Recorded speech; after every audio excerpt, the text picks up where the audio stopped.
In one room, if you put on one candle, it is not the same thing as you put on 5 candles or 10 candles.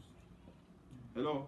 If you come inside one room and you had 10 candles, and start moving candles one after the other, and you have one left, the level of light there won't be the same as level of light when you had 10 of them. Do you agree with me? Yes, sir. It didn't quite make sense to me until I remembered how I came to Botswana. 2013, after I was director controlling HIV case, I saw the high HIV level, high divorce rate, high single parenthood in this area. I started praying about it over years. For 2 years, 2015, I went for a conference with Pastor Chris. Then he now said, some of you, God is sending you there. I opposed it. I said, I'm not going. As I went to go and drop my seed, I fell. They came to carry me. He said, leave him there. The Lord is dealing with him. That's what Pastor Chris said. Say, leave him. Just leave the young man. Lord, leave him. And there I was arguing with God. By the time I got up, my phone rang. It was my auntie in Botswana saying, I came into Nigeria. Your mom said to me, you're now a man of God. You're working with Joshua, Chris. You're now preaching everywhere. If that is true, come to Botswana and help us. I put off the phone. Because I held on the power key and the phone went off from. Because I felt, what kind of conspiracy is this? I didn't want to go anywhere. But something remarkable was that when I was still deciding to come, why I didn't want to come was because I felt I was living in my comfort zone, very good job, very good house, very good family, everything. And I had read so much and I didn't think I was going to come. So God said, you must go.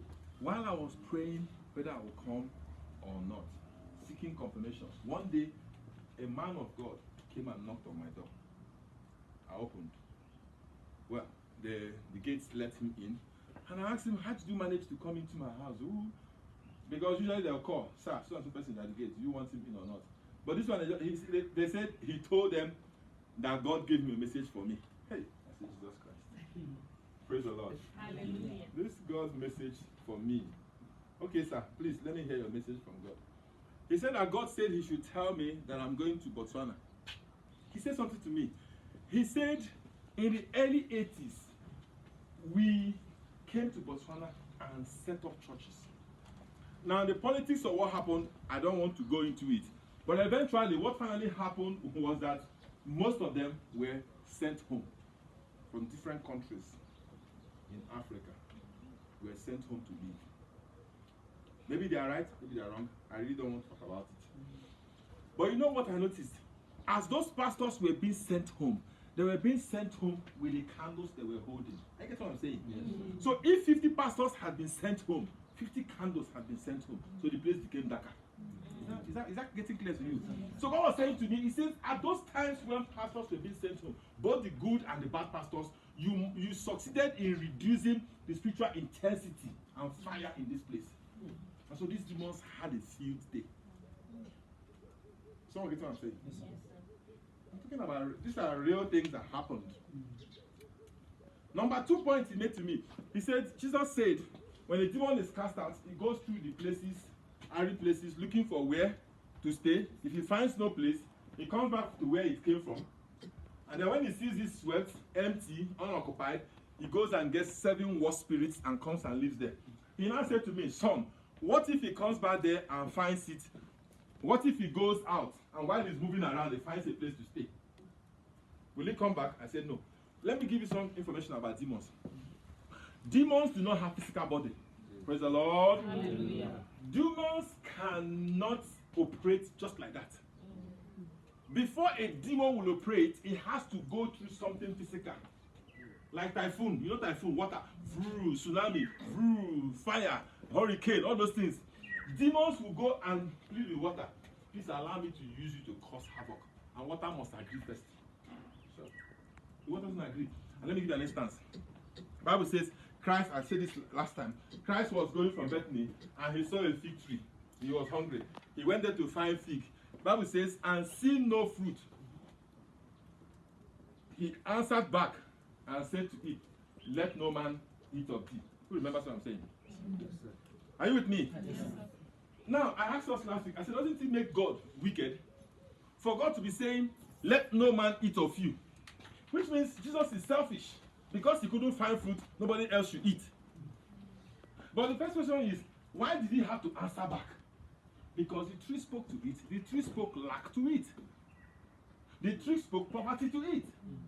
The tree told Christ, this is not my season. So he was trying to tell Christ, I'm going to limit it to times.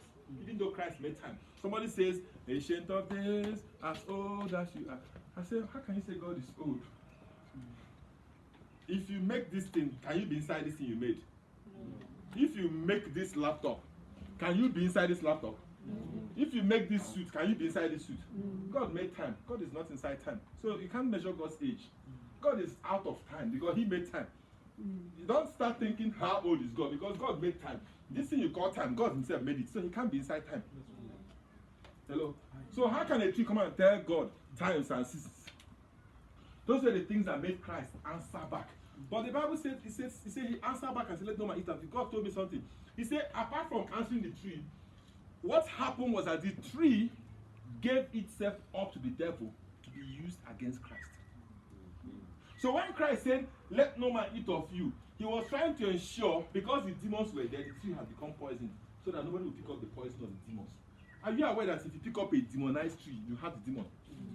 You don't have a lot of juju here, but there are places where they say, this my mango, kids are always collecting it, I don't see it. Any kid that takes it, let him have high blood pressure. It will happen.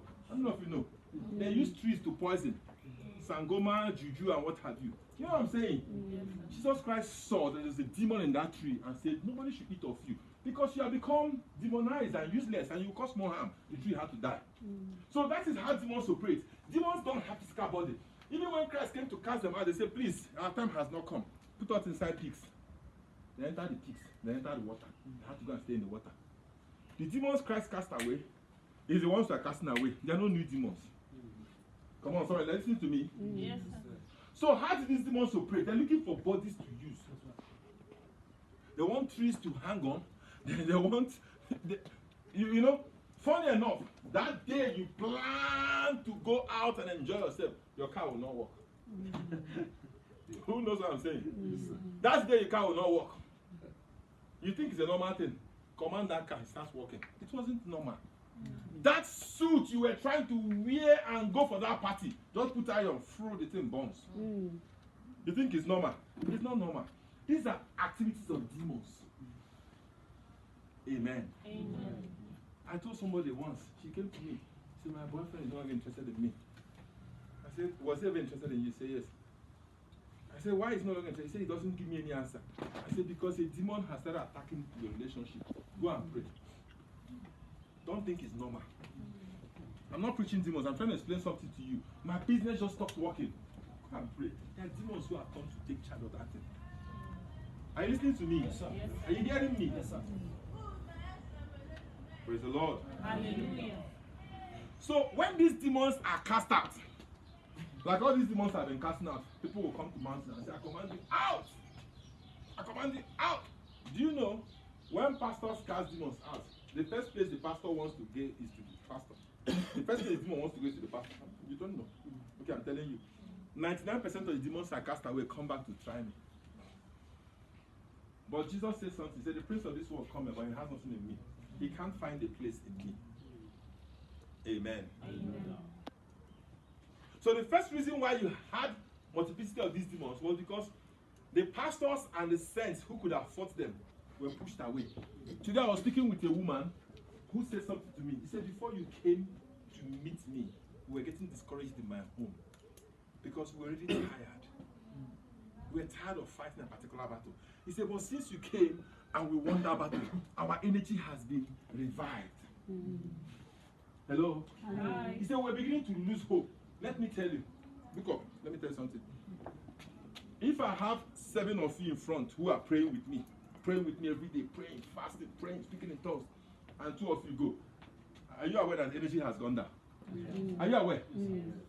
So when those pastors were being sent away, what happened? Energies were going down. These demons had more power, they had more authority, they had more influence, they had more opportunity to operate. Then number 2, look at the neighboring countries. There's a church in South Africa that has 300,000 members. And they hold 3 services, 2 services. When they cast those demons out, that will show the demons move around, looking for where to stay.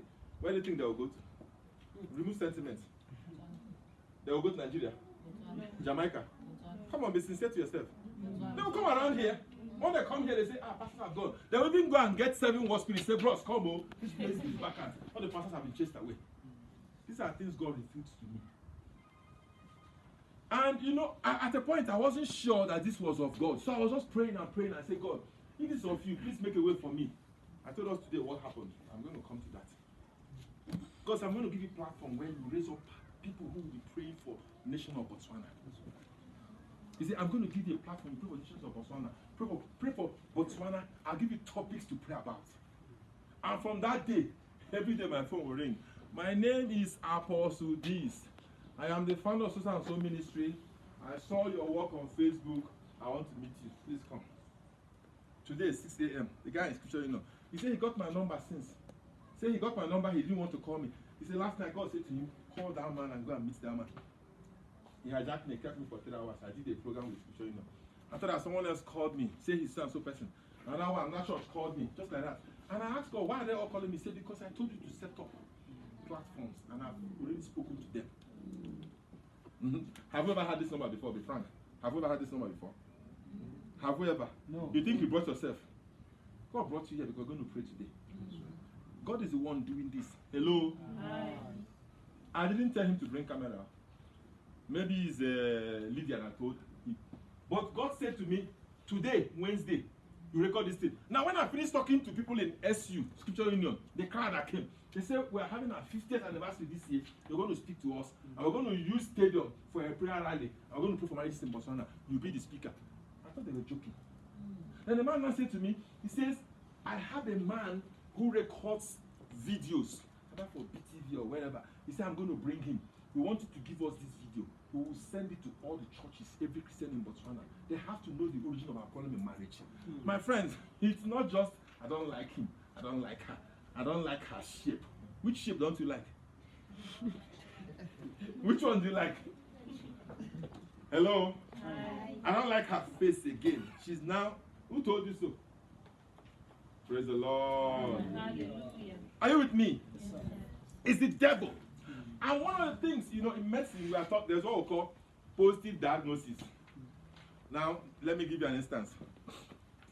If there's a disease affecting somebody, and you're not sure that it's that disease, but you know the cure of that disease, and you cannot test to prove it's that disease because you don't have the test kit.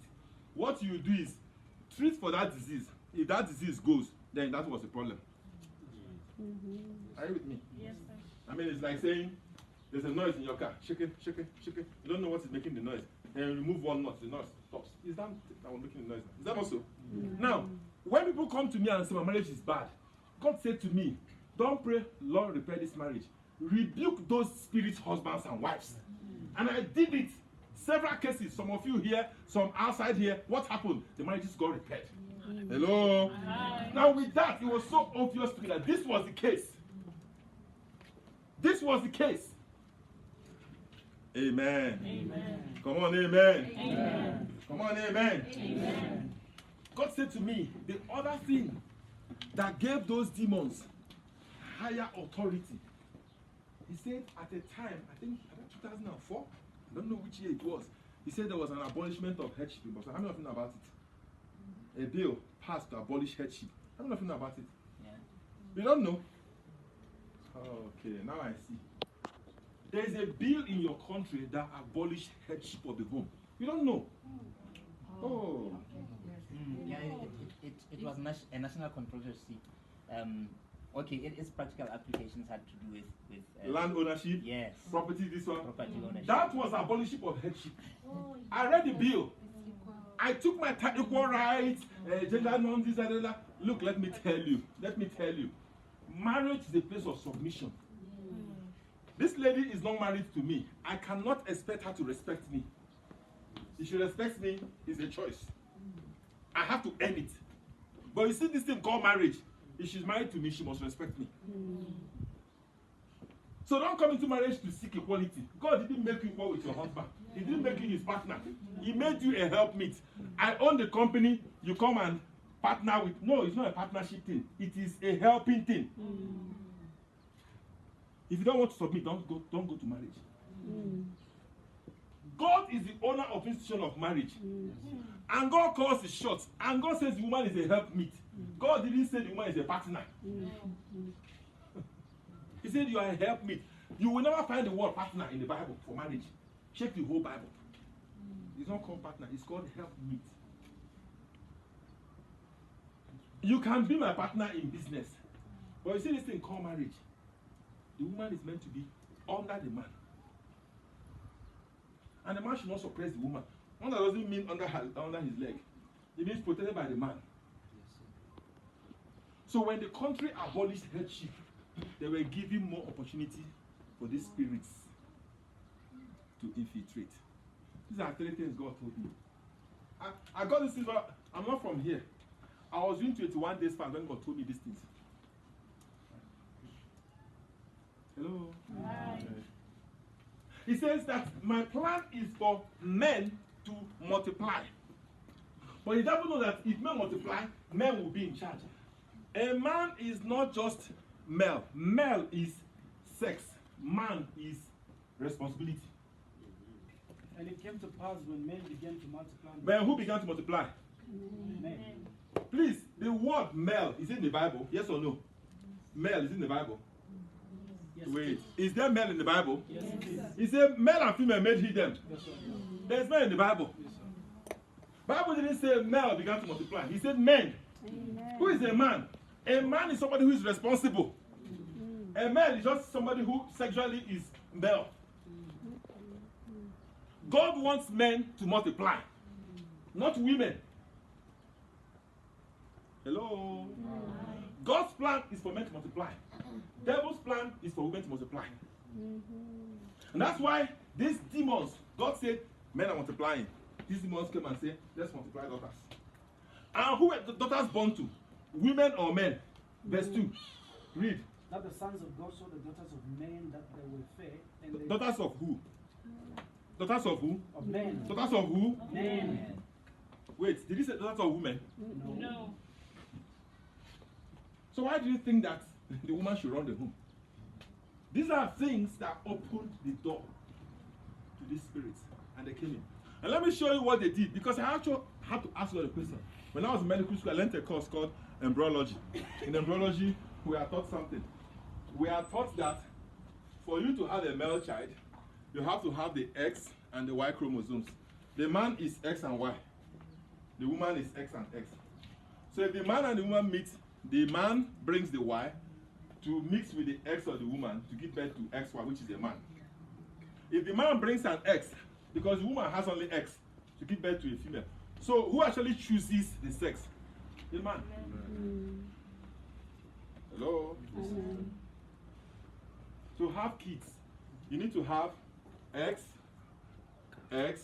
which will be female, or XY, which will be male. Man is the only one who has the Y. If the man brings the Y, he gives birth to a male. If the man brings her X, the woman brings her X, he gives birth to a female. Then, why are there more female born than men born? God said to me, when these spirits came, they attenuated the Y chromosomes of the men. They weakened the man. That's why I found that men cannot give men again. And men are not men. You will see a man, he is willing to submit to a woman. I have never seen that before. Come here. The man just wants to drink and take her out, and the woman will pay. This is the first place I saw a man.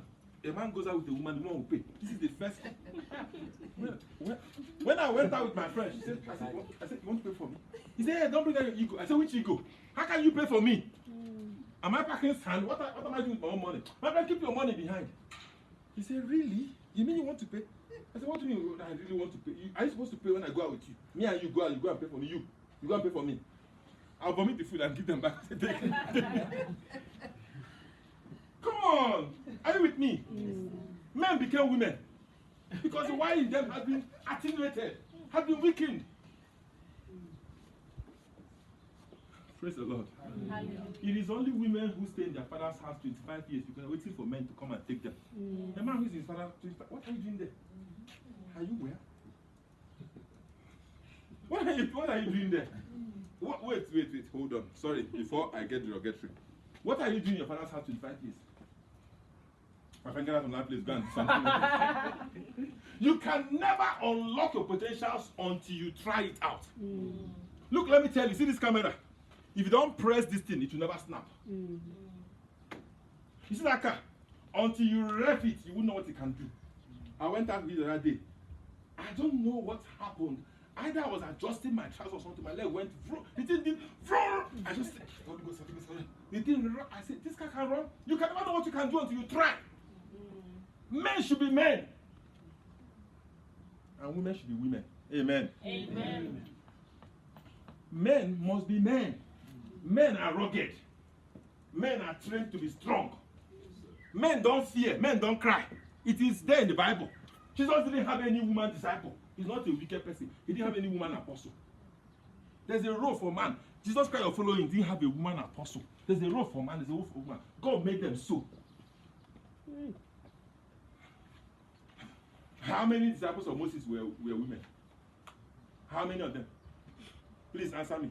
How many did, when they said they fed 5,000 men, did they count the women? I'm not being derogatory here. Until men takes all their place, the women will keep suffering. And you say, she's doing it because you didn't do it. Imagine if you marry a wife, give her everything she wants. She will be a woman. Or if you marry a woman, give her, she will become a wife. Does someone get what I'm saying? Are you hearing me? Yes, sir. It's when you begin to fail, the one will look at the child and say, hi, my kids are suffering. She'll go and start doing some things that she shouldn't do. Amen. I didn't say women should be lazy, but this is where I came and found out top people are all women. Who knows what I'm saying? Just go to top offices. It's women. Director, this woman. Permanent secretary, this woman. This is another woman. What are the men doing in Botswana?